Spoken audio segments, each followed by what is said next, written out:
Hi everyone, Natalie Jones, dietitian. Today we're going to be talking about lapses, so when people feel they're off their plan or that something's gone wrong with their plan. So often people will message me during the week and say that they've had a terrible week or a bad day or they've been bad or it's just not working for them. What we often find though when we delve a little bit deeper is that it's been their reaction to the initial lapse that's caused the problem. To put it in perspective, it would be really unlikely that when somebody first has a consultation with me that everything just gets fixed. They just do what they're told, they change everything and they just sail off into the sunset and everything's lovely. We're trying to change habits that have built up over decades. So it would be really odd if even in that first week that something hasn't kind of gone to plan. When we break it down and we look at what caused the problem, often it was that first thing that's gone wrong. So the first thing that's just made somebody wobble a little bit confidence-wise. So it might be that that person's decided that they're not going to eat chocolate anymore. They find that at the moment chocolate is too tricky, it's too risky, and it could cause them to overeat, for example. So they might have made that decision that they're going to not have chocolate. What then happens is when they have a chocolate bar, it all feels like it's gone wrong. So if we think about that first occasion when they have it and they think, oh, I've blown it, I can't do it anymore. And if that's happened, for example, on a Friday when they've been really trying all week and then they feel they failed on that one occasion when they've had that chocolate bar, what can happen is that person thinks, oh well, blow it now, we'll just start back on Monday. And it means that they don't just have that chocolate bar, they end up having a takeaway that night and then they have a couple of glasses of wine because they might as well because they've just messed up with the chocolate bar.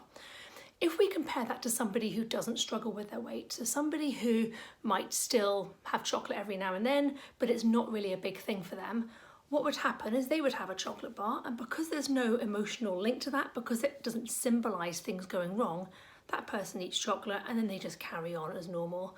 So it's not necessarily the thing that's actually the time they've actually fallen off the plan, it's more how that person reacts to it and what they do kind of going forward. So I encourage people quite a lot if they are struggling, particularly at the beginning, to get in touch after that first lapse, because a little conversation and just kind of regrouping and thinking, right, what's actually happened here can make a really big difference. And if we put it really simply, if you ate that chocolate bar and then you weighed yourself the next day, for example, there'd be no difference in your weight at all.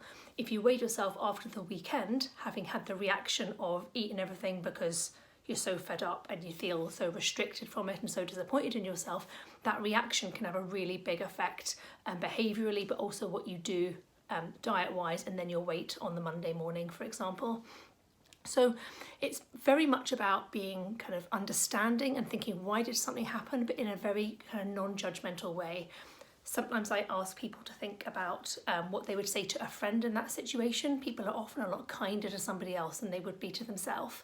And if we think about that kind of understanding bit, we can use that as more of a learning thing. You know, maybe that person wanted that chocolate bar because actually they'd felt too restricted, and that's sometimes a lesson for me that maybe that person needs a little bit more leniency in that week, or maybe their calorie deficit was a bit too much, or maybe they just fancied it and there's nothing wrong in that. You know, there's nothing wrong in having food for sometimes just liking it. It's not always a fuel thing. So I think kind of understanding where it's come from, understanding why it happened, but also not doing it in a judgmental way that everything has to be bad. Say people who don't struggle with their weight eat those things all the time. They don't put weight on because it hasn't meant anything to them. It hasn't had any kind of deeper meaning other than the fact that they just ate that chocolate bar. So I hope that helps, and I'll bring you some more videos soon. Okay, bye.